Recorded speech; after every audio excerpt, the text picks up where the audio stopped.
ಈ ಕಟ್ಟಡ ನೋಡ್ತಿದ್ದೀರಾ? ಇದು ಕೇವಲ ಶಾಲೆಯಲ್ಲ, ಇದು ನಮ್ಮೂರಿನ ಕನಸು. ಆದ್ರೆ ಇಂದು ವಿಲೀನ ಅನ್ನೋ ಹೆಸರಿನಲ್ಲಿ ಈ ಕನ್ನಡ ಶಾಲೆಯನ್ನು ಮೌನಗೊಳಿಸಲಾಗುತ್ತಿದೆ. ಶಿಕ್ಷಣದ ಹೆಸರಿನಲ್ಲಿ ಶಾಲೆ ಮುಚ್ಚೋದಾ? ನಮಸ್ತೆ, ಎಲ್ಲರೂ ಚೆನ್ನಾಗಿದ್ದಾರೆ ಅಂದ್ಕೊಂಡಿದ್ದೀನಿ.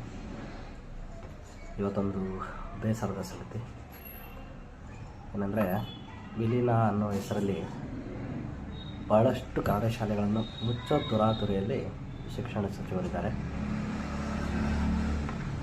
ನನಗೆ ಅಂದರೆ ಸುಮಾರು ಒಂದು ಪಂಚಾಯಿತಿಯ 6ರಿಂದ 7 ಗ್ರಾಮಗಳನ್ನು KPSCಯಲ್ಲಿ ವಿಲೀನಗೊಳಿಸುವುದು ಅಂತ ಒಂದು ಅಧಿಸೂಚನೆ ಹೊರಡಿಸಿದ್ದಾರೆ.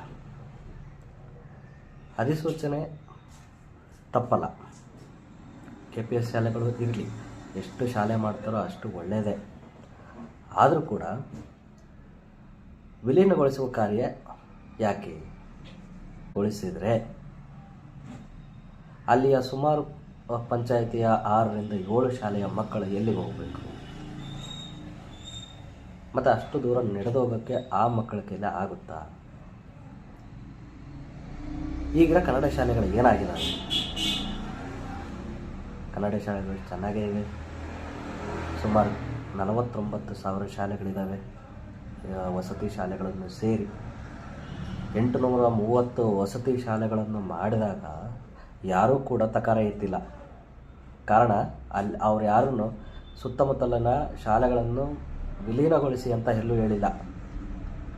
ಕಾಂಪಿಟೇಷನ್ ಎಕ್ಸಾಮ್ ಇದೆ, ಬರೀತಾರೆ, ಹೋಗ್ತಾರೆ. ಹಂಗಂತೇಳಿ ಅಲ್ಲಿರೋ ಕನ್ನಡ ಶಾಲೆಗಳನ್ನು ಮುಚ್ಚಲಿಕ್ಕೆ ಕೈ ಹಾಕಿಲ್ಲ.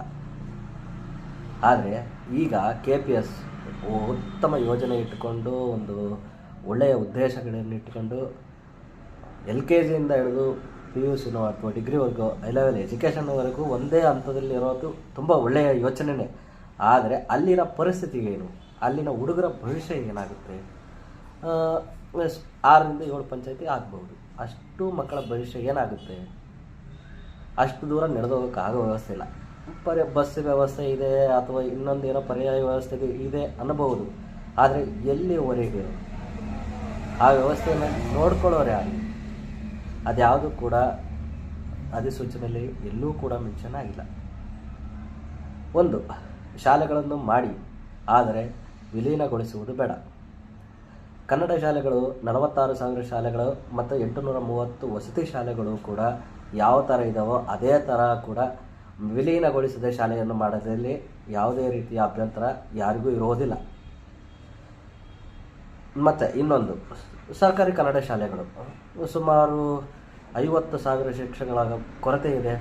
ಆ ಶಿಕ್ಷಕರನ್ನು ಬೇರೆ ಬೇರೆ ಕೆಲಸಗಳಿಗೆ ಒತ್ತಡಕ್ಕೆ ಹಚ್ಚಿ ನೀವು ಶೈಕ್ಷಣಿಕ ವರದಿ ಕೇಳಿದಾಗ ಎಷ್ಟೊಂದೆಲ್ಲ ಸವಲತ್ತುಗಳು ಕೊಟ್ಟರೂ ಕೂಡ ನೀವು ಶೈಕ್ಷಣಿಕ ಪ್ರಗತಿ ಸಾಗಿಸ್ತಿಲ್ಲ ಅಂತ ಆರೋಪ ಬೇಡ.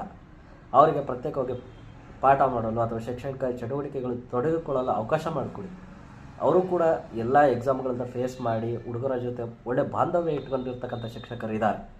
ಮತ್ತು ಇನ್ನೊಂದು, 6,600 ಜನರ ಏಕ ಶಿಕ್ಷಕರು, ಅಂದರೆ ಒಂದೇ ಶಾಲೆಯಲ್ಲಿ ಒಬ್ಬರೇ ಶಿಕ್ಷಕರು. ಅವರು ಯಾವುದಂತ ಸರಿದೂಗಿಸೋಕ್ಕೆ ಸಾಧ್ಯ? ಪಾಠ ಮಾಡ್ತಾರೋ ಅಥವಾ ಅವರಿಗೆ ಊಟ ಅಥವಾ ಗ್ಯಾಸು ಈ ಥರದ ವ್ಯವಸ್ಥೆಗಳನ್ನು ಮಾಡ್ತಾರೋ? ಅಲ್ಲಿಗೂ ಶಿಕ್ಷಕರ ಕೊರತೆ ಇದೆ.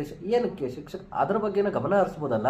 KPS ಶಾಲೆ ಓಪನ್ ಮಾಡಬೇಕು ಅನ್ನೋ ತುರಾತುರಿ ಇರೋದು ಈ ಪ್ರಗತಿಗಳು ಕೂಡ ಗಮನ ಕೊಡಬೇಕಲ್ಲ. ಗಮನ ಕೊಡಿ. ಶಿಕ್ಷಕರ ಸಿಬ್ಬಂದಿಯನ್ನು ವ್ಯವಸ್ಥೆ ಮಾಡಿ, ಕನ್ನಡ ಶಾಲೆಗಳಿಗೆ ಒತ್ತು ನೀಡಿ. ಮಧು ಬಂಗಾರಪ್ಪನವರು ಕನ್ನಡ ಶಾಲೆಯ ಉಳಿವಿಗಾಗಿ ಶ್ರಮ ವಹಿಸಿದ್ದಾರೆ, ಇಲ್ಲ ಅಂತ ಹೇಳ್ತಾ ಇಲ್ಲ. ಆದರೆ ಮುಚ್ಚಕ್ಕಂಥದ್ದು ಕೆಲಸಕ್ಕೆ ಕೈ ಹಾಕಬಾರ್ದು ಅನ್ನೋದು ಎಲ್ಲರ ಭಾವನೆ. ಈಗ ನಡೀತಾ ಇರೋ ಹೋರಾಟ ಕೂಡ ಅದೇ. KPSC ಶಾಲೆಗಳು ಓಪನ್ ಆಗಲಿ, ಆದರೆ ವಿಲೀನಗೊಳಿಸುವುದು ಬೇಡ ಅನ್ನೋದು ನಮ್ಮ ವಾದವಾಗಿರುತ್ತದೆ. Thank you. ಮತ್ತೆ ಸಿಗೋಣ ಮುಂದಿನ ವಿಡಿಯೋದಲ್ಲಿ. Thank you very much.